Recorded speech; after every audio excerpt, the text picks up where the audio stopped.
Hello everyone. You're watching End Time Counterpoint. My name is Dan. Thanks for tuning in today.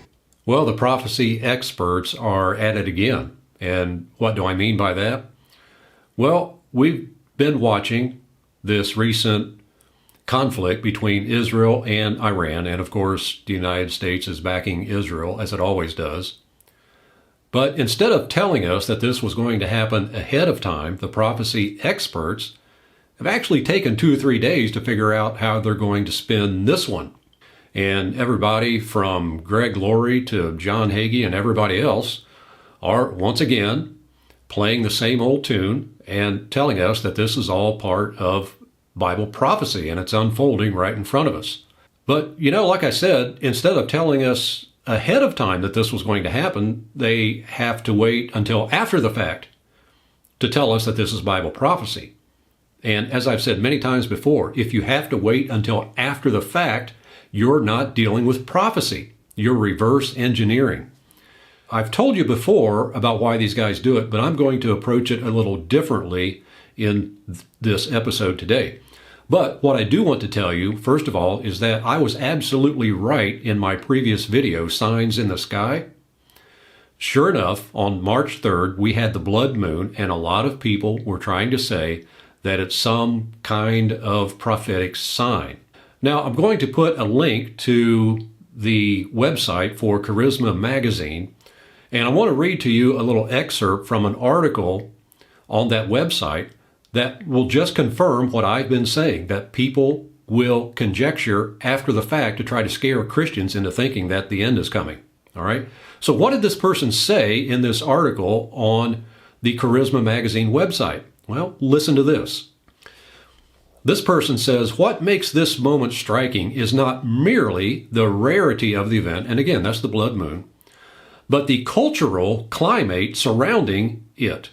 As we see the collapse of the Iranian regime and Purim, which is a Jewish festival, falling at the same time as this blood moon, it points to a powerful prophetic escalation in our current times.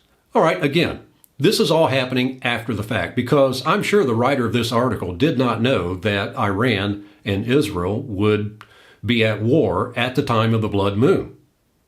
What has happened? Well, they have speculated after the fact and trying to put all these things together and connect all these dots to try to make themselves appear relevant and informative regarding Bible prophecy. And again, this is an after-the-fact speculation, right? Now, let me ask you this question. Who has more credibility? The people who have to wait until after these things happen to claim that this is part of Bible prophecy, or the scientists who have already figured out for the rest of this year what kind of celestial event is going to happen and when it is going to happen? And not only that, have told us ahead of time when these things are going to happen. Who has more credibility? Well, to me, the scientists and the astronomers have more credibility, right? They have put all these things together, all these events, telling us what's going to happen, what time of the year it's going to happen in, and even, in most cases, the dates when these things will happen. But the prophecy experts can't do that for us. They have to wait until after an event transpires and then try to make a connection to Bible prophecy. And now I'm going to tell you why the prophecy experts behave and prophesy falsely as they do. It's because these people are nothing more than social media influencers. Now, that kind of came to me this past week. And I've told you before that, they like the attention, they like the money, they like to gain a following, and so on. But really, it came to me this week that these people are nothing more than social media influencers. And all they want is what every other social media influencer wants, and that is validation. Just like everybody that shows pictures about where they've traveled and what they're doing on any given day, and they like to see all the likes and the thumbs up and so on. That's what these prophecy experts are like. They just want the comments, the thumbs up, the approval, the validation, and the relevancy. And that's what it's all about. And to me, like I said, that's not prophecy, that's reverse engineering. If they have to wait after the fact to tell us that this is part of prophecy, then they're not prophesying and they're not prophecy experts. They're speculators and ambulance chasers. And if they can't tell you that something is happening ahead of time, then they're not dealing in prophecy. And all they're doing is, I'm going to use another phrase I haven't used before, is gaslighting Christians. What is gaslighting? It's when you try to make another person believe something that that person himself knows is not true. But you twist their arm and deceive them and manipulate them into believing your lie. And that's what these prophecy experts have been doing for a long, long time. They've been gaslighting Christians into believing a lot of nonsense.